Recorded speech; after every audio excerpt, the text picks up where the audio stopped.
Hey everybody, welcome to Amsterdam. Yeah, we have our first case study of the conference, and this is a web-based sheet music rendering engine that I've been building since 2012.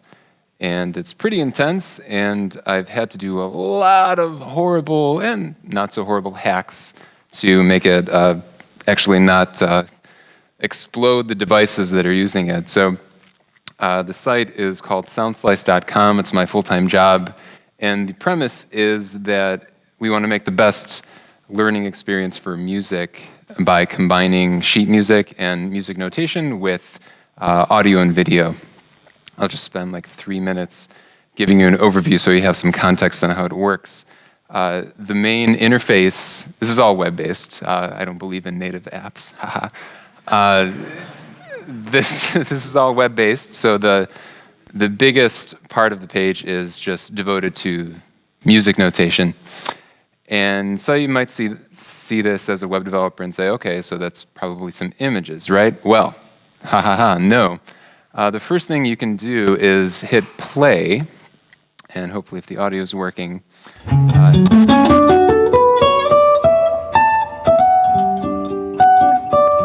hear a beautiful recording of an actual human being playing that music. And the philosophy is that everything should be synced together for super easy practice. You can click on the notation to go to that point in the music. You can drag across it to loop that exact moment of audio. And then in the lower left, you can slow it down without changing the pitch. Useful for super fast stuff as you're learning it. And one of the main philosophies is that you learn music by listening to fellow human musicians, not listening to some MIDI electronically generated music, but there's so much that music notation can't express, like the feeling and the depth, or how exactly you do that vibrato. Music notation falls short. So that's the main philosophy. It also syncs with video. So here's a piano performance of a Scott Joplin tune. And you can do the same stuff, like click on a bit of notation to go to that moment, drag across it to loop it. But one thing I wanted to highlight is, depending on the type of music, you might have different performers who can play the same exact music. So here in this menu, I'll select a little bit, and then choose between different performances of the same exact piece. And you can hear the subtle differences of the performers. So this one, Valerie Lloyd Watts, has a slightly different sense of time, a slightly different flourish that she uses over this one particular point. So it's really for people who want to dig into the subtle differences between recordings, that particular feature. If you're more of a beginner, there's also this visual, I don't know what's happening with the video. There's a visual keyboard thing that lights up the notes. And for fretted instruments, I'm a guitarist, for example, there's those numbers on the lines there below the notation, that's called tablature, or tabs if you're cool. That's basically really dumbs down information on where to put your fingers. And then there's this visualization below of a guitar fretboard, which lights up the notes. Where it starts to get interesting is the fact that everything is drawn on the fly by JavaScript in your web browser. It's not just images, and in fact, the state of the art in sheet music forever digitally has been PDFs. Oh yeah, you want to buy some sheet music from us? We'll give you this PDF. Innovation. Of course, the problem with PDFs is if you try to load them on a smartphone or something, it's basically a lost cause because it's not going to re-render, it's not going to be responsive. Frankly, it's horrible. So in this environment, you can actually resize the page. I'm doing it really slowly here. And you'll see that at some point, this measure of music will fall to the next line. So it's basically like doing a word wrap, but for music notation, all in the browser. And you can also change the zoom level if you're wanting to get sort of a bigger picture, Or if you want to make things easier to read, you can make it bigger, and then you can transpose it to another key for if you're using a certain type of instrument that uses a different bass key. You just drag that slider, and it redoes all the notation. And for those of you who are guitarists, yes, it also changes the tablature and those little chord diagrams, all dynamically as you drag that slider. And there's a built-in editor.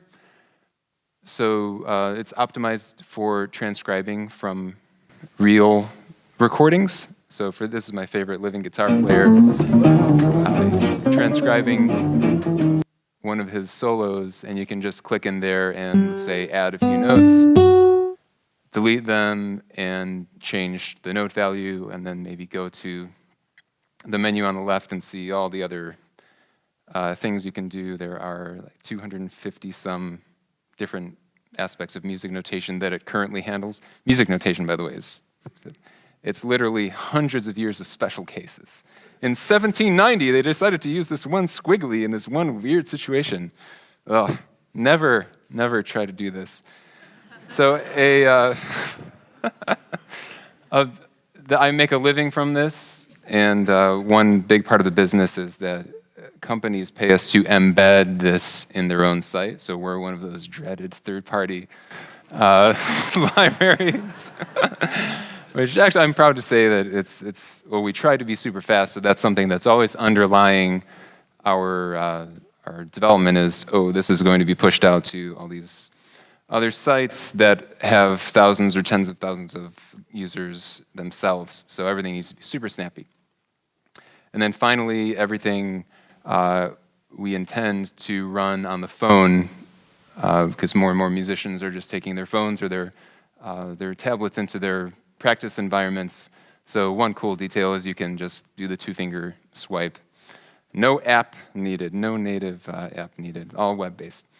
So this is actually a good transition into talking about performance, because when this was first created, I was so excited. Oh, it's actually working on my laptop, and then I tried to use it on my ancient iPad. And this is a 2012 iPad. I think it's like the iPad 3. I highly recommend having a really old device around, because it'll embarrass you and how poorly your product is working on it. So when I started using SoundSlice on this iPad, I realized, ooh, there's a lot of kind of janky bits. There's a lot of slow and horrible things happening. So yes, get an old iPad. In terms of performance, there are two main areas that I want to focus on today. One is the notation rendering itself. Now, how many of you are building music notation renderers in JavaScript? Okay, okay. Yeah, I'm not going to talk about the details there, because frankly, you don't need the headaches. But I did extract some real-world hacks and tips that hopefully you can use in your own stuff. And then the second area, more generally, is just overall page performance that's that's divorced from the fact that it's music notation. And I have a couple of guiding philosophies, and since we're all performance people, I don't think any of this is revolutionary. I try to avoid unnecessary work. This is something that, as you say it out loud, it's so obvious, but as you're doing the day-to-day coding, you might not think about it, and it's only if you step back and examine your code with that critical eye that you start to find some problems. This second one may be a little bit controversial, especially in 2018 in the JavaScript world, but I think user experience is more important than developer experience. If I have the option between writing one line of code that's slower and 5 lines of code that are faster, I'll take the latter. Let's talk about that. I have a whole rant on that, which we'll talk about later. And then the part that's probably the most interesting to me in terms of performance is thinking of it less from science and more from art. And that's to rethink some assumptions about your product, be creative about how you can add some constraints in a creative way that improve performance. I'll give an example of that as well. It's also important to talk about the provenance of this. How do I know what I'm about to show you? This is all coming from real-world experience optimizing sound slice. And this comes from my own experimentation, from reading random blog posts, Stack Overflow, and hacking around in browser code in some cases, and dev tools. So this isn't just hearsay, this is stuff that actually has worked for my site. The first big challenge in deciding how to make this thing is Canvas or SVG. Those are basically the only two games in town for this kind of a problem, which is rendering sheet music. I suppose you could have an image of the note and just like absolutely position them all, but that would be horrible. So realistically, Canvas or SVG are your two options. I am using Canvas because almost purely because it's faster. SVG rendering is just a little bit slower. The downsides to that are really more inconveniences than big problems. If you do Canvas, you're at a lower level of abstraction, so you have to do a lot more hoop jumping. You also have to do some hoop jumping to deal with high resolution or high pixel density displays. It's not a big problem, you just have to think about it. You can't redraw a single note, so during playback, for instance, if I wanted to redraw the currently playing note, which is what SoundSlice does, you can't target just that collection of pixels because the canvas is just one big bitmap, and it's either you redraw like a quadrant of it or you redraw the whole thing. You can't do some weirdly shaped thing. Whereas with an SVG, you could just say, yeah, this particular element slowly, beautifully faded in and out. So you lose that if you use Canvas. But that's a performance trade-off that I had to make. And you also can't assign behaviors to individual objects in there because from the browser's perspective, it's just one big bitmap. There's no concept of clicking on the key signature or clicking on that second chord diagram. You have to implement that hit detection all on your own. But again, that's a trade-off that I was willing to make because of that underlying Canvas performance improvement over SVG. Now, how is the whole thing laid out? The naive way, and I've seen some other online sheet music things do this, the naive way would just be to render a huge canvas of the entire bit of notation, and then it just gets chopped off at the bottom of the page. And as you scroll using the browser's native scroll bar, it will just simply move that canvas up. The problem with that is that that's wasting memory. All of that stuff that's rendered below the page, it's not being used at the moment, so why waste the memory in a canvas object? The alternative, and what SoundSlice uses, is it's sort of like a television. It only renders what's in this rectangle in real time. So as you scroll down the page, I put a red border around this. All the stuff in there is being redrawn on the fly. There's not some huge, really long notation. It's only that which is like a window into the music notation, and that's being rendered as you draw. So that scroll bar is just a div. It's not the browser's native scroll bar. It's just a div with some on mouse down scroll stuff, and then you have to take care to add an event handler for the on mouse scroll. There's like 20 different scroll JavaScript events, but you just have to handle all the cases and then sort of make the illusion that it's a web page that's actually scrolling, but it's not. So we heard from Anna in the last talk about layers, and this is the perfect example of a real-world application of layers. There are 4 layers happening here. There's the underlying notation, and then if you click and drag across the notation, that's how you make a selection that you want to loop, which is that purple rectangle. That's the second layer on top of it. And then there's a third layer, which is just a div, which is that vertical orange line, which is the playhead. If you were to hit play, that thing starts moving to tell you where you are in the music. And then finally, there's an invisible layer above everything that is called Mouseland, and that captures all the mouse interaction. I just want to promote Mouseland. Let's make that be a thing. So why do we use the layers? It's because if you drag across, it's to minimize the amount of stuff that the computer needs to do. So if you drag across the notation itself does not need to change. It's still the same notation. The only thing you need to do is highlight it somehow. So the underlying canvas does not need to be redrawn, which saves a lot of work.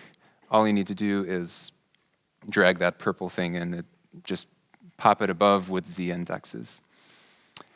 Now, when you lay out sheet music, there's a lot of calculation that goes into it. I won't even go into it, but you can look at the Wikipedia page for music rendering. The first thing that it does, once it figures out where the notes and all the glyphs are positioned, is it draws just the primitives, which are rectangles, and that's this thing on the left. Then, as the second pass, it fills in the glyphs, which are all the fun squiggly things in music notation.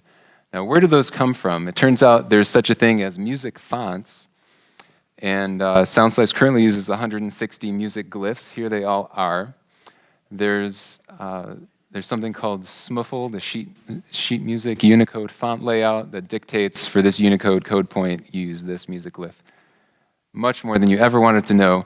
But the reason I bring this up is the music font that we use for SoundSlice has thousands of glyphs, because the goal is to have a font that will render any kind of music in any kind of music notation system, not just common Western music notation, but various Asian styles and various completely outdated notations from the medieval periods. People still need to use those, scholars mainly, but this music font has all that stuff in it. So naively, when I first made this site, I just, like you do with a web font, you just include the font in your page. And then I started to say, whoa, why is it loading so slowly? Oh, it's because the medieval whatever squiggly from 1605 is being loaded. No. So what I ended up doing was using this free service at Font Squirrel to manually select only the glyphs that I wanted. And that made me save 500K. So for those of you who are not making music, sheet music rendering engines, why is this interesting? It's because, well, there might be a situation on your site where you're using a font only for one very narrowly tailored purpose, such as the main title on your homepage, and that's it. And you have a very clear definition of which characters you're using and which you're not. It's pretty easy, not a lot of work, to just subset your font to include just those characters. And if you want to be a little bit more loosey-goosey with it, you can use this to use big swaths like only the ASCII character set, only ASCII plus certain tildes, commonly used characters in various cultures. So I highly recommend chopping your fonts down to what you actually use. Now, there's two moments that the notation needs to re-render. One is if you expand or contract the page. Basically, only web developers do this. How can you tell someone's a web developer? Oh, are they moving the page left and right to check the responsiveness of the page? So anyway, if someone were to do this on SoundSlice, from the perspective of the renderer, all bets are off. It needs to recalculate everything because the dimensions are completely different. Who knows what's changed? On the right, however, as you just scroll up and down, nothing needs to be recalculated from the perspective of the position of the glyphs. It only needs to redraw based on the current viewport, like window into notation. So at the beginning, when I naively started this, I had it was just one concept: redraw everything. Whenever anything happens, redraw everything. It's not a good approach. So I had some big performance wins when I split conceptually the back end in two parts. One is this: everything needs to be recalculated, and the other is, it's just a view change on it. You got to ask yourself the question: when does the browser actually need to do work? This is like one of the core performance questions. And for playback on SoundSlice, we want to highlight the currently playing note in red. So that sort of suggests that everything needs to render whenever a note changes. When I started this, I just did at every frame using request animation frame. Just if it's playing, just redraw everything every frame. The problem is the browser doesn't actually need to redraw because nothing's changed. The same note is being played. There's no reason to redraw it. So if I were to hit play here, I'm just going to clap my hand every time a redraw actually happens.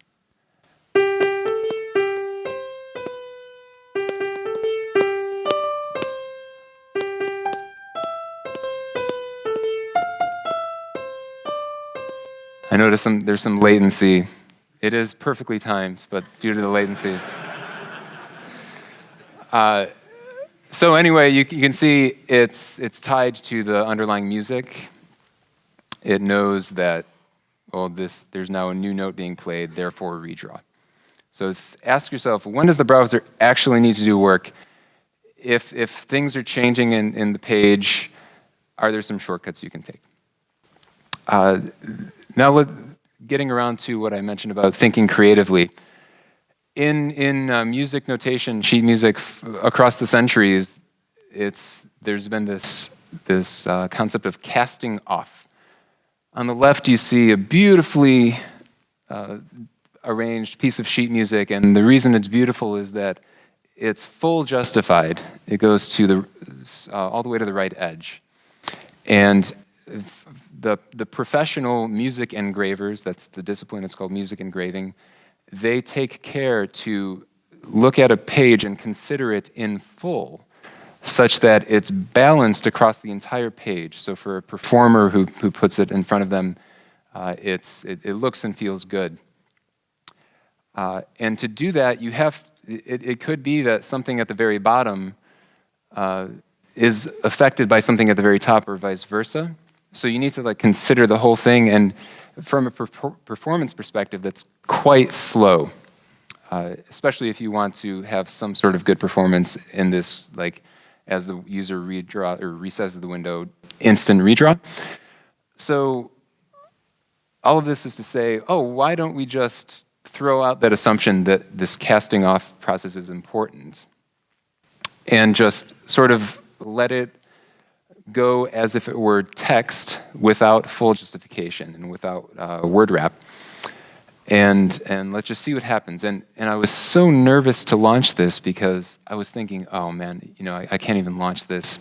Every musician is going to look at this and say, what?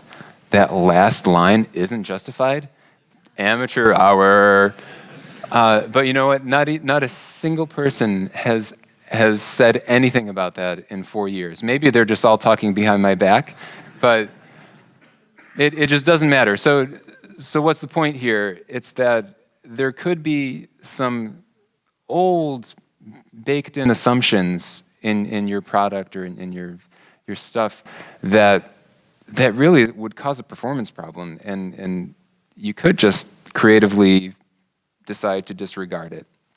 And especially if you're coming up with something genuinely new, innovation, you have an extra excuse to throw out some of the old ways of doing things.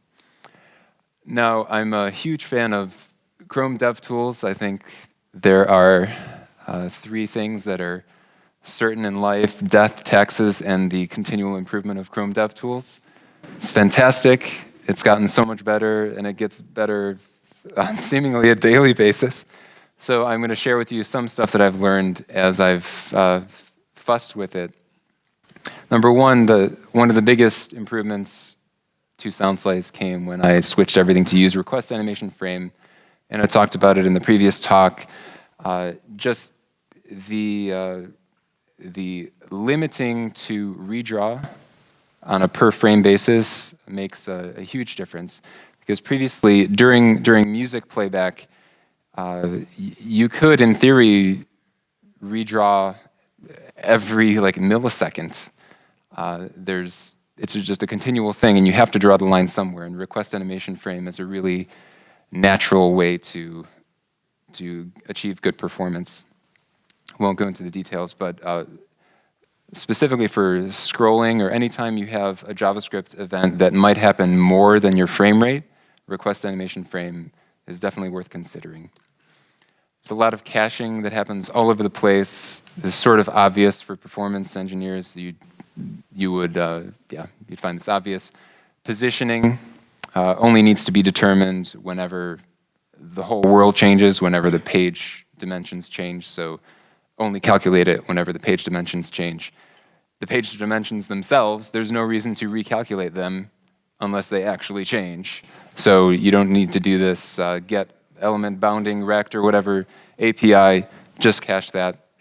Glyph dimensions themselves also can be cached. The dimensions of various elements, the references to DOM elements themselves, and at times the entire canvas. For instance, if you do the two-finger panning on a mobile device, on a touch screen, then it will actually just freeze the canvas into a ping and move the whole thing up, because that comes from my 2012 iPad, because I was noticing when I did that, it was super slow re-rendering during the panning. So a lot of caching. And something that I think a lot about is minimizing the impact of garbage collection. I'm sure many of you are familiar with this DevTools memory usage kind of a chart. If you see those big cliffs, that means the memory, well, that's the memory usage over time, and the big cliffs are when the garbage has been collected. Unfortunately, you don't have control over when this happens, which leads to the dreaded jank. But there is something you can control, which is just allocation of variables. Something that's really improved the garbage collection in SoundSlice is avoiding the instantiation of arrays. I would have a lot of functions where I create a list just for the purposes of running some calculation, and then I don't actually need to save the list. It was just for convenience. Sorry, I come from Python, so I say lists, arrays. But you really don't need to create a list. So the alternative is when the app is initialized, you create a list. And then you just pass it to whatever function needs to use a dummy list. This is so stupid, but it actually works. It had a demonstrable effect in less garbage collection. So you just simply pass the dummy list around, and so the browser no longer has to initialize the list. Singletons are an important concept in optimization in SoundSlice. There's a couple of concepts. There's the concept of a fraction. With music notation, you're dealing with fractions, a quarter note, a half note, etc. There's the concept of a rhythm, which is sort of the same thing, a quarter note, a half note.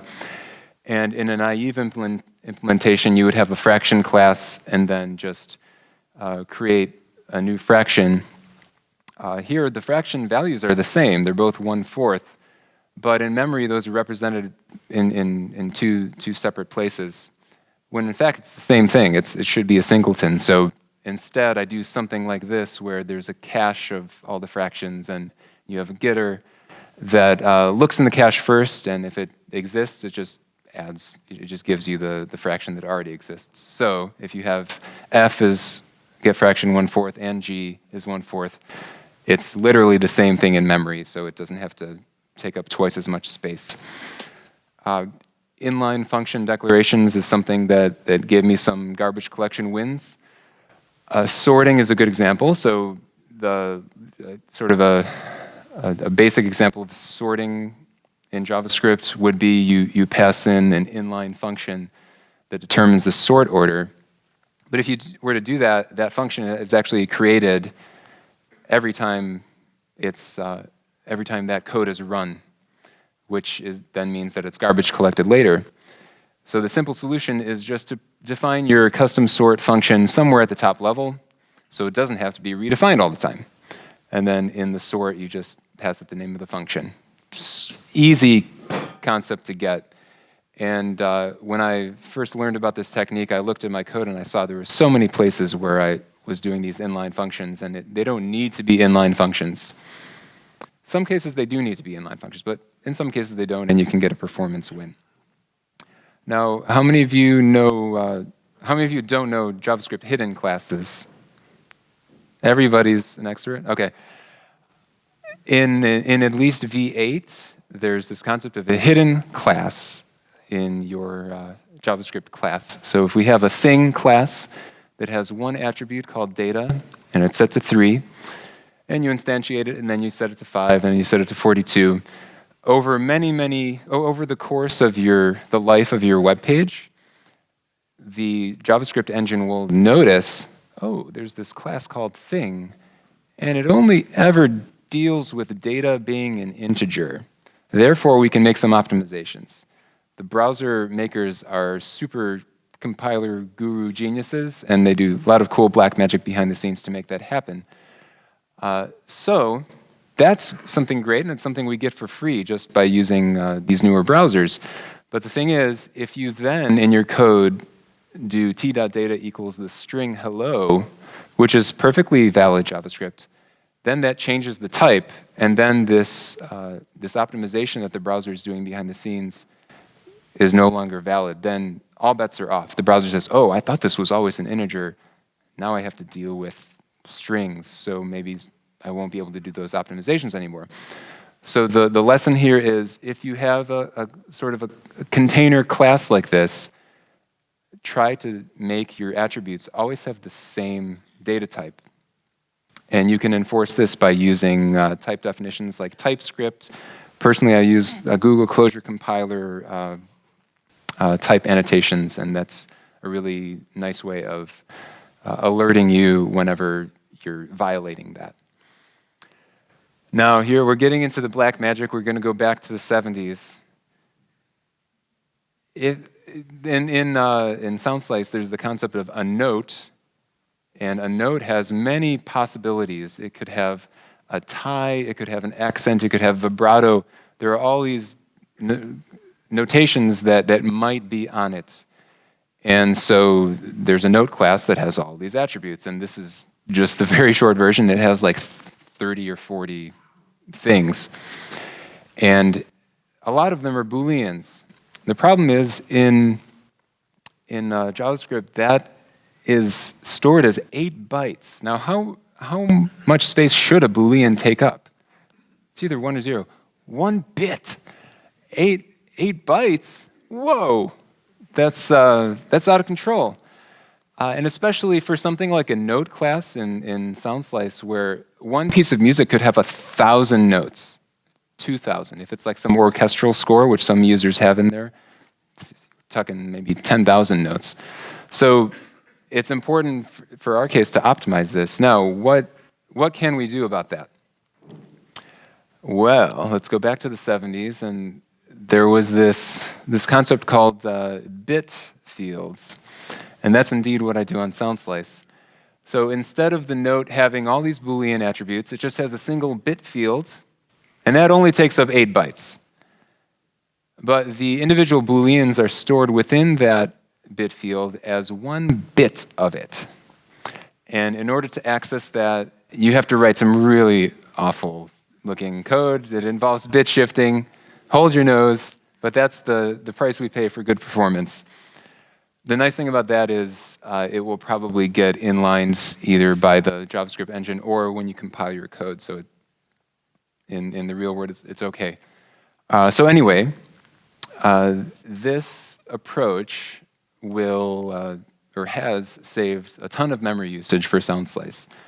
So if you have any kind of booleans, or it'll also work for limited scope integers. Go back to the 70s and use bit fields. Third-party libraries are something I feel passionately about, and the passion is that you shouldn't use them.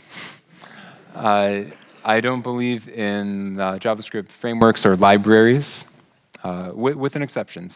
And that's hypocritical for me to say because I'm one of the people who created Django, Python web framework. How can a framework creator not like frameworks? Well, there's a difference between back-end frameworks and front-end frameworks.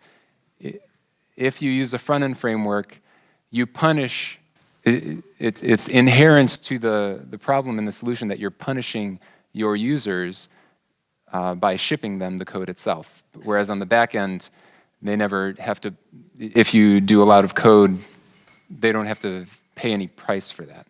So client-side is a completely different story. I know from my experience making Django that, if you have a general purpose framework, over time, as its usage develops all around the world with all sorts of different use cases, it accumulates baggage. So for instance, when you use Django, you're also using the thing that the guy in South America needed to fix his one edge case bug. Yeah, that's in Django now. If you use this library, oh yeah, it has to handle this one thing in this weird situation that you yourself will never see, but it handles it.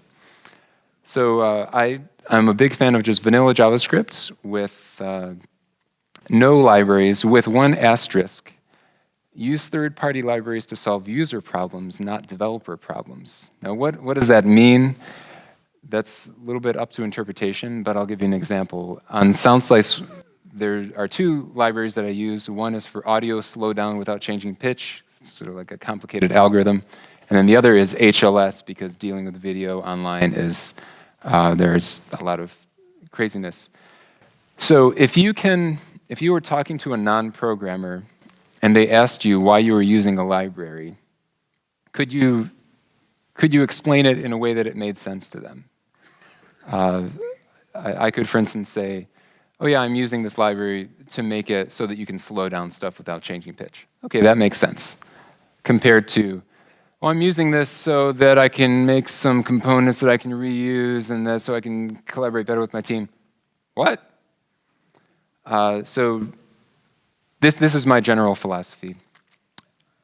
We do in fact have a little library, just custom made that has some frequently used utilities like an AJAX method and adding classes and assigning events and stuff, but that's just our own thing that's organically created over time, and that's an approach that I am a big advocate of. Just make your own internal library. I love Google Closure Compiler, and I think it's like the 8th wonder of the world, and I'm disappointed that more people don't use it and know about it. It doesn't get a lot of love at these kinds of events. It's fantastic, and the reason it's fantastic is that with minimal effort, you will reduce your code size in substantial ways. In SoundSlice's case, the raw JavaScript is 1.2 megabytes.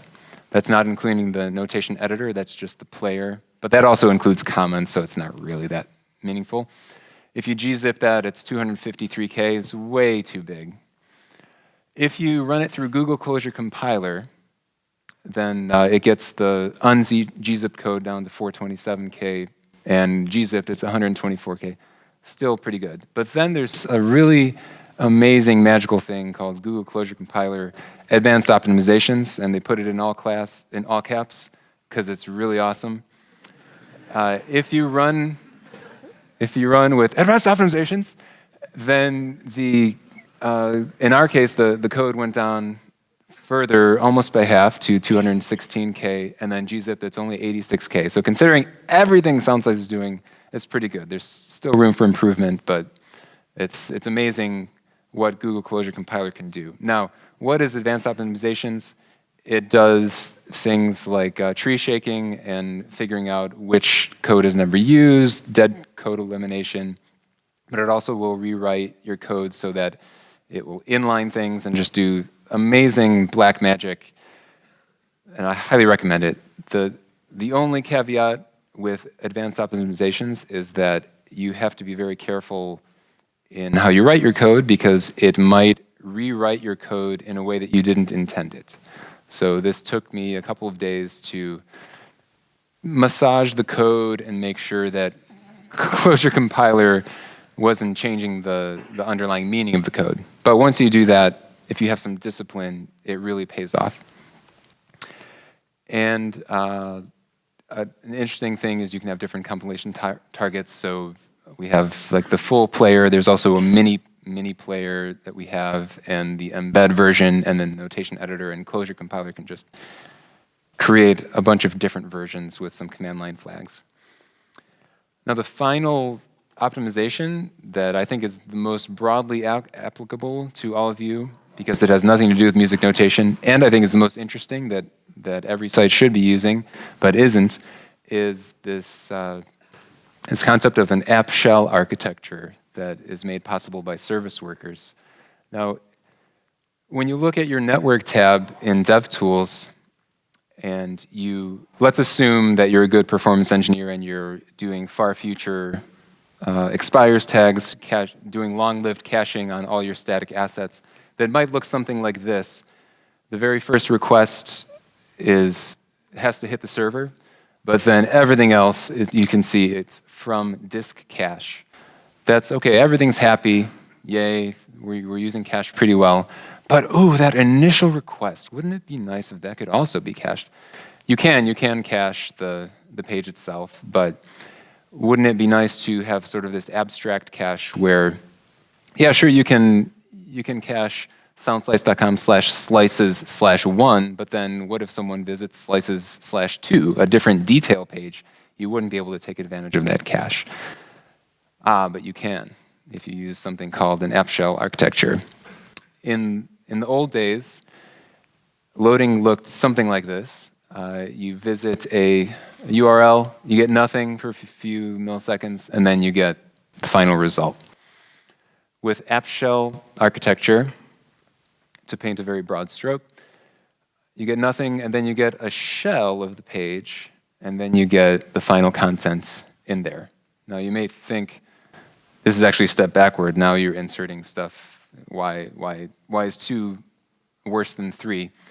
Well, the idea is you can take that shell, the thing in the middle, and cache it.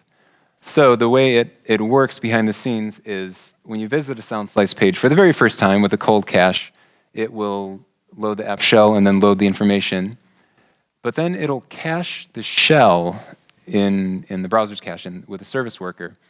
That means subsequent requests to any page that match a certain regular expression, so basically any detail page /slices/ a number, will, as soon as someone navigates to that page, even if they've never been to it, it will immediately return the Appshell. We're talking like, it looks almost instant. It's amazing. And that means in your network tab, you have some incredibly small numbers for even that initial page load. So it changes from saying nothing to the final product to instantly seeing the shell. And then, sure, there's some time for stuff to load and then fill the page. But at least the user gets this sense of immediacy.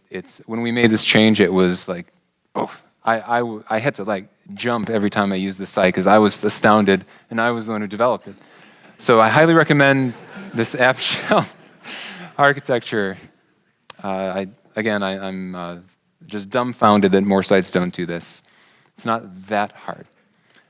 And I think it's Q&A time and then lunch. So thank you.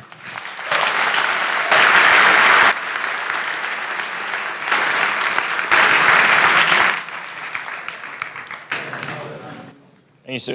It was really interesting because I think it pulled in a lot of the stuff that we've heard already today, is stuff that we're going to hear tomorrow too.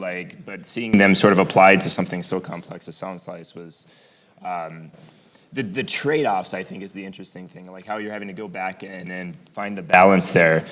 You talked about sort of this user experience trumping developer experience. And I wanted to poke at that, because I 100% agree with you. I don't disagree in any way. What I'm curious about is, what is your recommendation to folks who will argue then that, we have a large team and the existing, being able to tap into an existing resource sort of enables them to move faster, to develop things, or to build potentially in a more consistent manner. Like, how would you sort of combat that, or what has been your experience with that? Yeah, that's one of the biggest reasons to use a third-party library. It's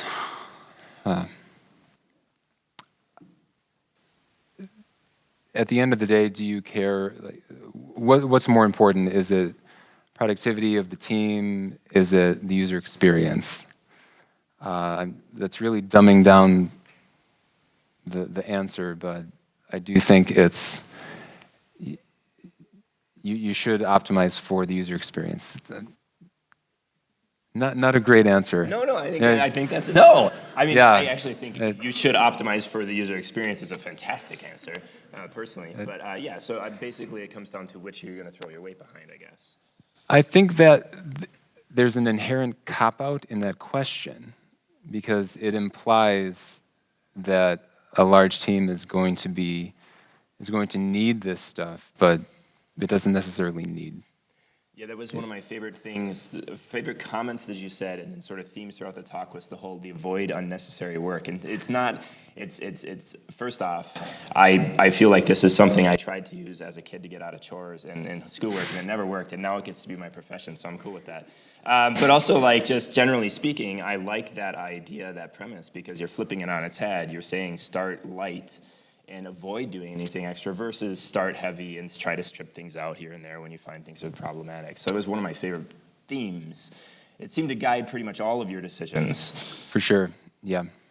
So given the complexity of this, how would you track this in a real user perspective? Do you have anything around real user data for SoundSlice where you're tracking performance of things? I know this is something people battle with complex apps. How do we monitor something this complex where we have all these different interactions going on? Yeah, that's a great question. I wish I had a better solution, but the current solution is a text file that has various analytics, like the code size, for a set piece of music, how much memory it takes up. And I have to manually look in DevTools to get that data. I wish I could automate it. I probably can, but I haven't done it yet. And some analytics on how quickly it takes to load. So I would love to have an automatic process for that, but at the moment it's just it requires the discipline of every time you make a significant change, just run the numbers, see how they compare to the last one. And then for optimizations like the bit field thing, which is fascinating. I don't think I've ever seen this actually discussed, somebody applying the bit field optimization. How do you identify something like that? Well, for that one, it came from using DevTools and looking at the memory usage and pulling in a specifically big piece of music and my jaw hitting the floor really? Is there anything we can do? And you can dig into specific objects in DevTools, and it just, you develop this sense of something smells funny about this. It could get better. So the deeper you dive, the quicker you get to something that's tangible and fixable. So for the specific bit fields hack, I found it on a blog post.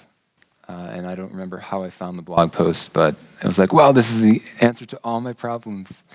No, it's go back to the 70s for all these optimizations. Apparently. No, it's great. Well, thank you very much. Appreciate it. Thanks, guys.